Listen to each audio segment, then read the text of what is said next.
So yun, no, dito tayo ngayon sa may Bocana Seawall Coastal Road or Coastal Road Davao City.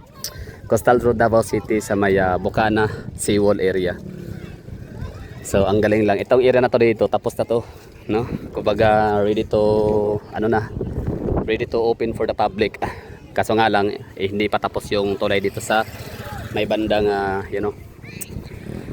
sa may bandang Bocana River or Davao River, Bocana. So hindi pa yan tapos. The moment na matapos yan by 2025 next year, pakaabangan ho natin yan.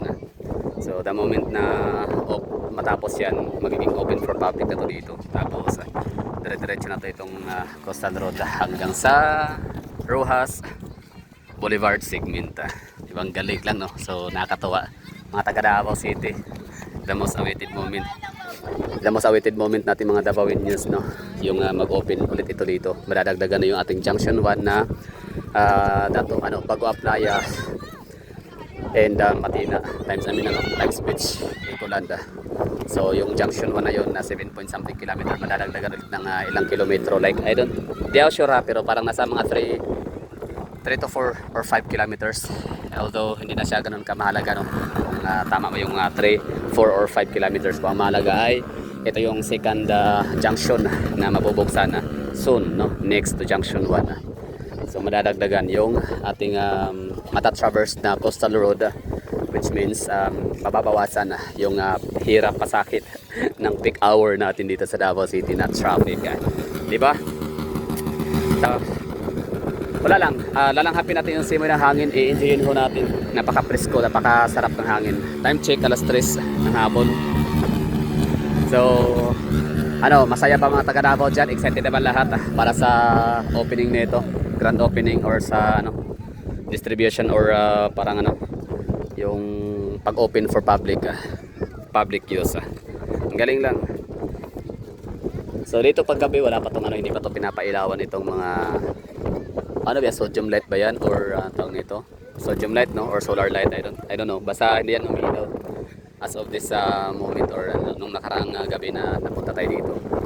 So pakita ko lang kayo dito, itong coastal road is hindi lang siya talaga para makapag shortened, no, ng biyahe ng ating mga manlalakbay, ng ating mga biyahedor, ng ating mga motorist, ng ating mga commuters, kundi ito rin ay magsiserve din, no, as pang recreational purposes. So ibig sabihin mag-jogging, biking, walking. So pwede dito sa area na to dito, no, gagawin. So tsaka pangatlo na purpose is dagdag beauty rin siya para sa ating syudad sa Davao City. And maliban naman sa dagdag beauty ng ating syudad ng Davao City, siyempre magbuboost din siya talaga ng economy. Alam naman talaga natin na the faster the better, di ba? So the faster we traverse, the faster we commute, the faster we travel, the better, no? So mas makakasave tayo ng time and fuel and energy, di ba? So it will boost economy. So ang galing lang kasi talagang itong natin dito ay tuloy-tuloy yung paggawa. Although doon sa may Magsaysay Santa Ana Bridge is hindi siya ganun ka although pa rin, continuous pa rin naman ang paggalaw, progressing pa rin naman hindi nga lang siya ganun kasing bilis, no, kasing best perform ni China Bridge and Roads Construction Company, di ba? So last year lang nagsimula si in a span of 12 months itong si Bocana River Bridge. Ang bilis yang na buo. Ang bilis yang mag-develop, no. Ngayon mga malaking pilar na yung nagawa niya. To the point na to think na yung lugar na yon, yung ilog na yon is talagang siya, galing talaga sa bulubundukin. Sige, shoutout natin yung mga batang I don't know, mga taga Piapi ba yan, taga Mabini, taga Trading or taga Bocana. Pero since nag-hi sila, so sige, shoutout na natin. So balik tayo, no. So ang Davao River is galing talaga siya sa mayroon malakas ang kanyang current galing sa bundok ng tubig, di ba? Tapos grabe yung challenges na kinakaharap or kakaharapin ng ating mga construction worker diyan or ng ating developer, no. Yung may hawak sa project na yan. So it's a collaborative effort. Sige, harap tayo dito baka syempre pinag-usapan natin, no.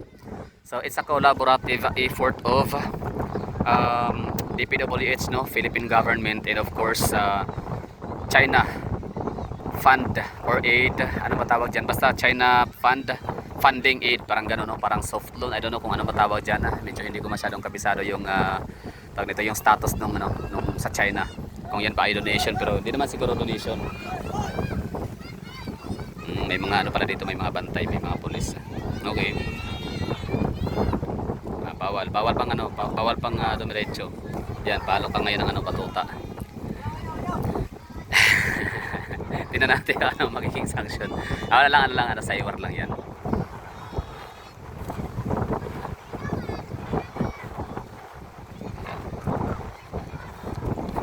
Mamang pulis, batutain mo ito. Anyway, so yun lang, no? Bali, it's a collaborative effort ng DPWH Government of the Philippines and China Construction of China Bridge and Roads Construction Company by the local government of by the government of China or People's Republic of China. Galing lang, no? Ganda. So napakahaba nitong ano natin, ha, coastal road. Meron tayong ano, ito ay binubuo ng 4 na junction. Pa-distract muna tayo, may mga naliligo kasi. Di ba? Linis kasi ng Davao City na ano, na coastal namin dito na tubig dagat. Kahit ngayon ano, yung sa may bandang tawag na ito, sa may Pantalan ba, yung sa may Saksa, no? Kilometer 10, 11. Ang ganda ng tubig nila doon. Kahit pa may maraming mga bahay na nakatayo sa gilid ng dagat, sa tubig mismo, nakalutang. Hindi man nakalutang, literal na yung as in floating. Kumbaga doon lang sila nagtayo ng ano, ng mga haligi. Pero ano, malinis pa rin pag ano, lalo kapag high tide. Hindi ko laalam kapag low tide. Pero anyway, balik tayo dito. So yun, no, malinis ang ano, coastal area ng Davao City, pero still hindi pa rin siya ano, advisable para paliguan ng mga tao. Pero may naliligo naman, so malinis pa rin yan, no? Walang nakitang masyadong mataas na coliform content, kaya okay lang, safety pa rin. Anyway, so balik tayo dito. Yun na nga, so sa mga hindi nakakaalam dyan, sa mga taga ibang lugar outside Davao na magtatanong kayo kung gaano nga ba kahaba, or curious lang ho kayo kung gaano kahaba itong coastal road ng Davao City. So it consists of 18 point something kilometer. So ang taas no, ang haba. So it consists of 4 na junction. So it's junction 1, yun na yung ini-enjoy na namin ngayong mga taga Davao na ita-traverse, no. Magti-jogging, cycling, tatambayan, walking. So that's 7 kilometer, 7 point something kilometer mula doon sa may Bago Aplaya. Wait lang, Bago Aplaya. So dito tayo. So doon, Bago Aplaya, tapos pabalik sa papuntang Times Beach, no. So that's 7 point something kilometer ang kanyang distance, which is napakalayo na noon, no.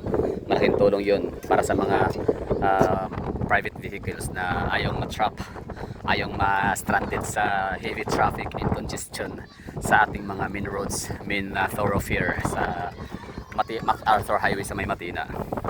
And yun ay inaugurated or binuksan sa public noong July something naman last year, 2023. Inaugurated by PBBM. Siyempre, yun talaga yung rules and yun talaga ang pinaka main function ng umuupong presidente, no. So yung matulay na or mga kahit anong projects, no, na matatapos within his terms is siya yung mag-i-inaugurate noon.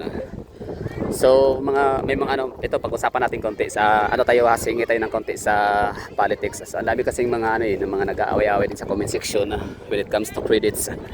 Kung kanino ba talaga i-credits, may mga iba ayaw, yung iba credit kay Duterte, yung iba credit kay Pinoy, yung iba naman ay credit naman kay BBM, no. So maraming thank you na BBM.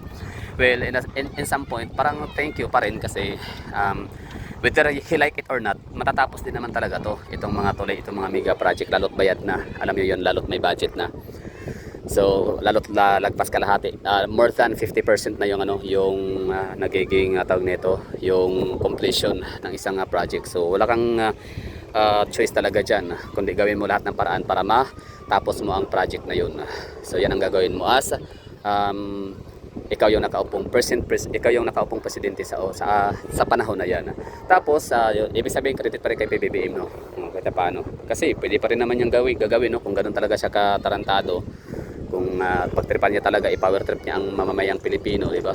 Kasi nga ipopolitika niya. So wag niyang tapusin. So thank you pa rin kay PBBM for that, no. Tapos kay ano naman kay Digong, so maraming thank you for initiating or sinimulan talaga yung budget, no. Yung inaprubahan yung budget, pinapasa niya sa Senado, sa Kongreso kung ano mga tawag nito, departamento, no, para maipasa yung project na yun. Tapos marami ding thank you daw kay Pinoy, no. Although siguro si Pinoy ang nag-drawing, si Pinoy ang nag-isip, si Pinoy ang gumawa, I mean ng plano, gumawa, pero ang nagsimula si Digong. Parang ganun yun eh. So I think it's fair siguro na i-credit din natin si Pinoy. It's a collaborative effort of Pinoy admin kay Digong na sinimulan niya talaga ang project. Actually si Duterte ang galing, no, kasi wala siyang pakialam kung kanino i-credit, basta ang mahalaga ay mapakinabangan ng mga Pilipino. So in that point, in that area, in that portion, talagang salute and big respect talaga kay Digong kasi wala siyang pakialam, no, kung kanino i-credit. Ang mahalaga ay ito'y very beneficial for the Filipino people, no? So wala siyang paki, no? So kung pasalamatan siya, edi ayun, masaya din siya kasi sino ba naman ang ayaw pasalamatan sa effort na ginawa, di ba, sa trabaho na ginawa natin. So it's a accomplishment, no, din ni Digong. So yun na nga, parang ano siya, parang magiging ano, it's a collaborative effort of Pinoy na katang isip or nag-isip or nag-drawing, drawing. Si Digong yung nag-build, and si BBM naman yung ribbon cutting. So walang problema ho yun. That's the ano talaga role ng presidente, mag-ribbon cutting. And of course, taxpayers money. So may mga nasasabi naman na thank you taxpayers money. Kasi kung hindi daw talaga dahil sa mga taxpayers money, hindi daw dapat pasalamatan ang presidente o sino man, no, na pangulo. Kasi hindi naman daw talaga nila pera yun. Kumbaga yun daw talaga trabaho nila. So para sa akin naman na parang yung mga taong nagsasabi gano'n, napaka-entitled naman ng mga tao. Alam mo yun, kasi trabaho daw talaga ng presidente. Trabaho ng presidente. Pero ang tanong ko dyan, ang daming presidenteng nagdaan ha. Bago pa si Pinoy, di ba? So sa time ni Ramos, sa time ni Gloria, sa time ni Irap, sa time ni Cory Aquino, di ba? Sa time ni Marcos, marami. I know for sure na meron talaga silang nagawa rin ng proyekto. Pero itong mga nangyayaring proyekto natin sa panahon ni Pinoy, Digong at saka kay BBM, bakit hindi na nagawa? Bakit di nagawa kay panahon ni yung dating Marcos, yung dating presidenteng Marcos na yun 21 years ka nakaupo. So martial law pa, di ba? Talagang yung kapangyarihan exclusive sa iyo, no? Talagang ikaw lang yung may kapangyarihan talaga. Nasa iyo ang hawak ng kamay. So yun na nga, parang yun ang term na tinatawag ang dictatorship kasi ikaw lang yung nag-iisang pinakamakapangyarihan. Lahat ng command nasa iyo, lahat ng pasya, decision ay nasa sa iyo, no? So walang judiciary, walang legislative, walang ibang branches na pwedeng magpasya at magdidesisyon that time. So only Marcos, no? So bakit hindi nagawa kay Marcos, di ba? Bakit hindi nagawa ni Jorge? Bakit hindi nagawa ni Ramos, Arroyo, and Estrada, di ba? Itong mga build project natin. I mean, marami, pero hindi ko sinabing wala silang nagawa. Meron silang nagawa. I'm just talking about itong build project na natapos sa panahon ni Digong and kay PBBM na sinimulan sa pag-iisip, no? Parang mga dreams, vision ni Pinoy. Okay? So, okay na tayo dito. Wala lang, napag-usapan lang ng konting topic na tayo dito about politics and syempre eto Coastal Road. So okay na tayo dito. Yun lang, ipinakita ko lang sa inyo. Syempre ako'y namanghaha, ako'y natuwa kasi for the longest time na ako'y naglalagalag outside Davao. So ngayon na lang ulit ako dito nakabalik sa area ng Bukana, dito sa may seawall para tingnan itong Coastal Road natin dito. So ako'y namangha, ako'y na-amaze, as in may wow factor talaga ang area.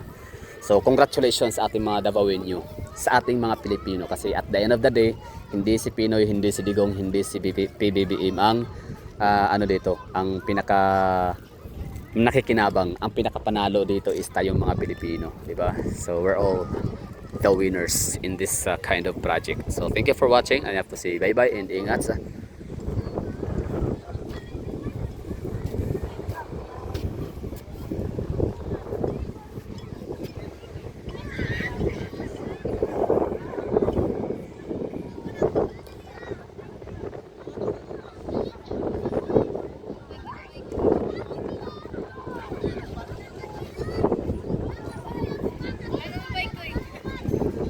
Saranggola ni Pepe.